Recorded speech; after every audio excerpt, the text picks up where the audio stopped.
అధికారులు అభివృద్ధిపై దృష్టి సారిస్తే సాధించలేదంటూ ఏముండదు. అది ఎంత పెద్ద వర్క్ అయినా సరే దాన్ని సునాయాసంగా చేసి చూపర్లకు కావచ్చు, నగర ప్రజలకు కావచ్చు చాలా ఆహ్లాదకరమైన వాతావరణాన్ని సైతం అందించగల సత్తా ఒక ప్రభుత్వ అధికారులకు ఉందని చెప్పుకోవచ్చు. ముఖ్యంగా ఖమ్మం నగరంలో ఉన్నటువంటి కార్పొరేషన్ పరిధిలో దానవాయిగూడెం డంపింగ్ యార్డ్ అంటేనే చాలా వరకు కూడా అమ్మో అంటూ ఒకవైపున దుర్వాసనతో స్థానిక బీసీ కాలం ప్రజలు కావచ్చు, దానవాయిగూడెం ప్రజలు కావచ్చు అనేక సంవత్సరాల తరబడి ఇక్కడ నుంచి డంపింగ్ యార్డ్ తరలించాలంటూ ఒక్కసారిగా ఆందోళన చేసి రోడ్లెక్కి ధర్నాలు చేసిన సంఘటనలు అనేకం ఉన్నాయి. అలాంటిది ఇప్పుడు ఇదే డంపింగ్ యార్డ్లో ఇప్పుడు పచ్చని చెట్లతో ఆహ్లాదకరమైన వాతావరణం అందించేందుకు ఖమ్మం నగర టౌన్ ప్లానింగ్ వాళ్ళ యొక్క సహకారంతో పాటుగా ఇక మొత్తానికి ఫారెస్ట్ వాళ్ళ మొత్తం నేతృత్వంలో ఈ యొక్క ఆహ్లాదకరమైన వాతావరణంలో ఒక సుమారు 10 ఎకరాలలో ఒక ప్లాంటేషన్ ఏర్పాటు చేసి ఇక్కడ పచ్చని వాతావరణాన్ని అందించేందుకు అన్ని ఏర్పాట్లు చేశారు. దీనికి సంబంధించి ఒక ఖమ్మం నగర టౌన్ ప్లాంటేషన్ సంబంధించినటువంటి ఆఫీసర్ మనతో పాటు ఉన్నారు. మనం మాట్లాడి చూద్దాం. సార్ మేడం, జనరల్గా 10 ఎకరాలలో ఇంత ఆహ్లాదకరమైన వాతావరణాన్ని అందించడం అనేది మొన్నటి వరకు గత 6 నెలల వరకు కూడా ఇక్కడికి వస్తే దుర్వాసనతో పాటు చెత్త కుప్పలు దర్శనం ఇచ్చేది. ఇప్పుడు చూస్తే మాత్రం మొత్తం ఈ 10 ఎకరాల్లో కొన్ని వేలాది మొక్కలు దర్శనం అంటే ఇవన్నీ ఏపుగా ఎదుగుతున్నాయి. అందులో మళ్ళీ 6 నెలల క్రితం వేసిన మొక్కలే సుమారు 4 అడుగులు పైగా అంటే ఈ గ్రోత్ ఉండటంతో ఎలా సంరక్షణ చేస్తున్నారు? వీటికైనా ఖర్చు ఎంత? నేను వచ్చేసండి, నా పేరు రాధిక అండి. ఖమ్మం మున్సిపాలిటీలో హార్టికల్చర్ ఆఫీసర్గా నేను డెప్యుటేషన్ పైన వచ్చానండి. నేను వచ్చినప్పుడు నవంబర్లో ఇదంతా కూడా డంపింగ్ యార్డ్గా ఉండింది. ఇక్కడికి వచ్చిన తర్వాత దీన్ని అంతటి కూడా యాక్చువల్గా అంతా కూడా కింద అంతా ఎరువుగా నాకు కనపడిందండి. ఎందుకంటే ఆల్రెడీ ఇదంతా కంపోస్ట్ అయ్యి కనపడింది. సో ఇక్కడ మొక్కలు వేస్తే వస్తాయా రావా అన్న సందిగ్ధంలో ఉన్నప్పుడు ఇక్కడ మొక్కలు వేస్తే 100% వస్తాయి అని చెప్పేసి మేమందరం కలిసి, నేను ఎన్విరాన్మెంటల్ ఇంజనీరు ప్లస్ వీళ్ళందరూ కూడా ఖమ్మం మన municipal commissioner sir plus mayor madam ఒక ఆధ్వర్యంలో ఏం చేసామంటే ప్రతి మొక్కని కూడా తీసుకొచ్చేసి మేమన్నీ కూడా ఫారెస్ట్ నుంచి వివిధ నర్సరీస్ నుంచి తీసుకొచ్చి డిఫరెంట్ వెరైటీస్ ఆఫ్ మొక్కలన్నీ కూడా నాటడం జరిగిందండి. ఇందులో నాటిన తర్వాత కొన్ని రోజులు కొద్దిగా మిడ్ సమ్మర్లో వచ్చేసి కొద్దిగా ఇబ్బంది పడ్డాం, కానీ డైలీ వాటరింగ్ చేయడం వల్ల ఇవన్నీ కూడా చాలా బాగా ఏపుగా ఎదిగాయి, చాలా సక్సెస్ఫుల్గా మంచిగా వచ్చాయండి. ఇప్పుడు ఇందులో వచ్చేసండి దాదాపు 20 వెరైటీస్ మొక్కలు పెట్టామండి. ఫారెస్ట్లో కోర్ ఫారెస్ట్లో ఉండే మొక్కలను కూడా పెట్టాము.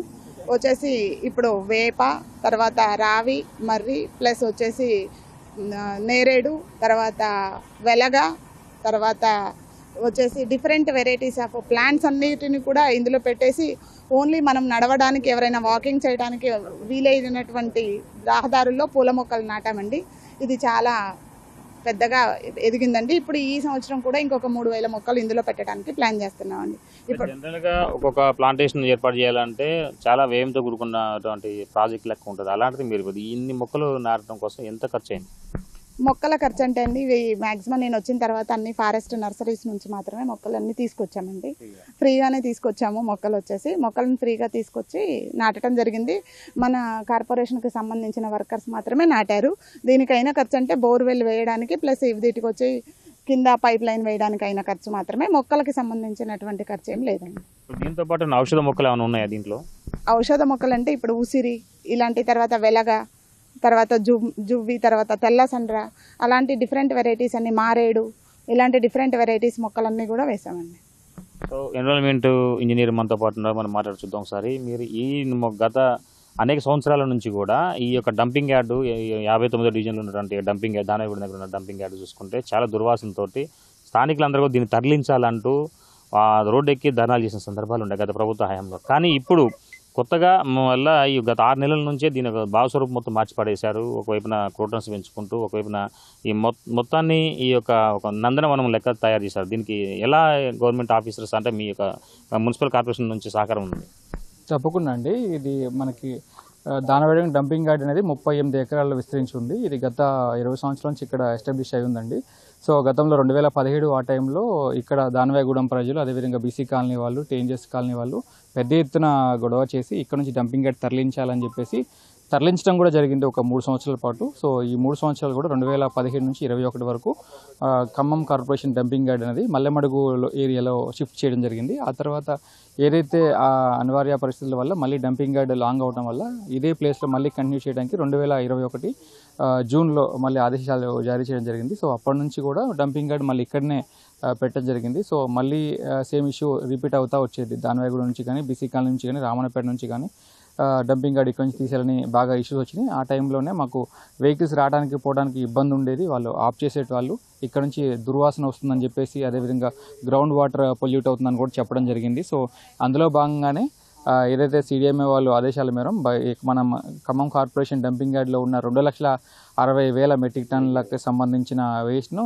బయోమైనింగ్ ద్వారా క్లియర్ చేయటకు 2022లో ఆదేశాలు జారీ చేశారు. క్యూబ్ బయోమైనింగ్ ద్వారా ఈ రోజు వరకు మనకి 2,60,000లో భాగంగా 1,50,000 మెట్రిక్ టన్నులను బయోమైనింగ్ చేయడం జరిగింది.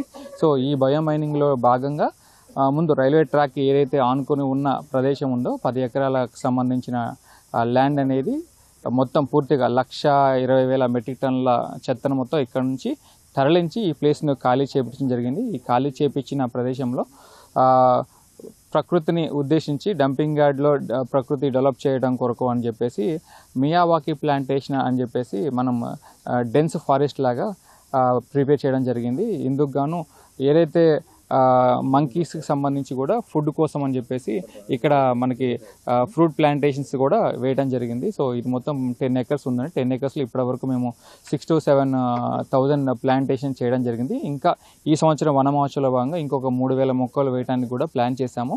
సో దీనికి ఏంటంటే ఇటు దానవేగూడెం కానీ అటు రామన్నపేట నుంచి కానీ బీసీ కాలనీ నుంచి కానీ ఈ మొక్కలు వేసిన తర్వాత ఎటువంటి కంప్లైంట్ కానీ లేకపోతే వాళ్ళు ప్రొటెక్షన్ చేయడం కానీ లేదు. డంపింగ్ యార్డ్కి వచ్చిన ఫీలింగే లేదు. చాలా బాగా మొక్కలు వేసి పెంచుతున్నారు.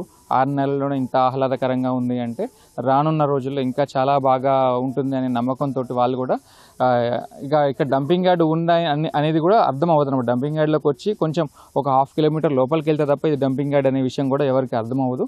అంత మంచిగా ఇక్కడ మొక్కలు పెంచడం జరుగుతుంది. ప్రతిరోజు కూడా ఈ మొక్కల్ని పర్యవేక్షించడానికి ఒక 4 వర్కర్స్ని డిప్లాయ్ చేశాము. వాళ్ళు ప్రతిరోజు వీడింగ్ చేయడం కానీ డీవీడింగ్ చేయడం కానీ పాదులు చేసుకోవడం వాటర్ పెట్టడం కోసం సపరేట్గా పెట్టాము. అదేవిధంగా ఇక్కడ క్యాటిల్కి సంబంధించి కూడా వెళ్తూ ఉంటాయి. సో వాటి నుంచి ప్రొటెక్షన్ కోసం కూడా వాళ్ళని డిప్లాయ్ చేసి ప్రతిరోజు మానిటరింగ్ చేయడం జరుగుతుంది. అదేవిధంగా ఇంకొక 1 ఇయర్లో ఇప్పుడు ఏదైతే బయోమైనింగ్ చేస్తుందో ఆ ప్లేస్ కూడా ఖాళీ చేపించి డంపింగ్ యార్డ్ని పూర్తిగా ఉన్న లెగసీ వేస్ట్ని కంప్లీట్ చేయడం కొరకు కృషి చేస్తున్నాము.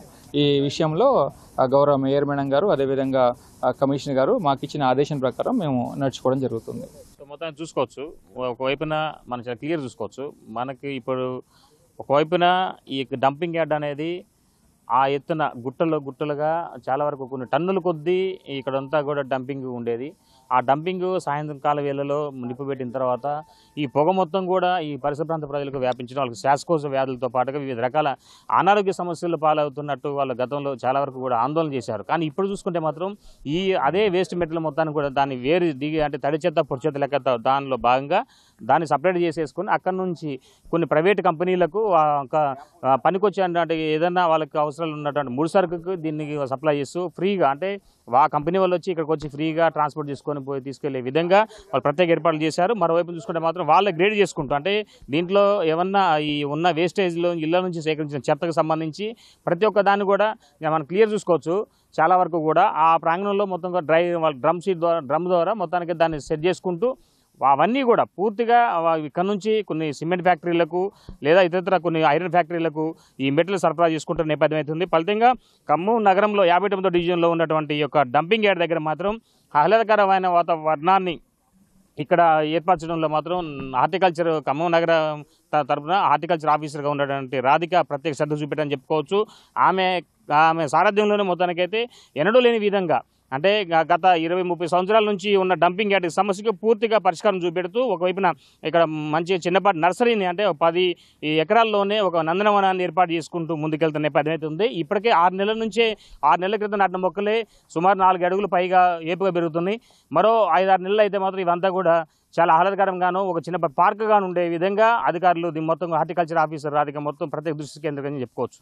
ఇది కొంత తాజా పరిస్థితి. సంపత్తో Bhaskar, big TV, Khammam. For more videos like this, subscribe Big TV channel.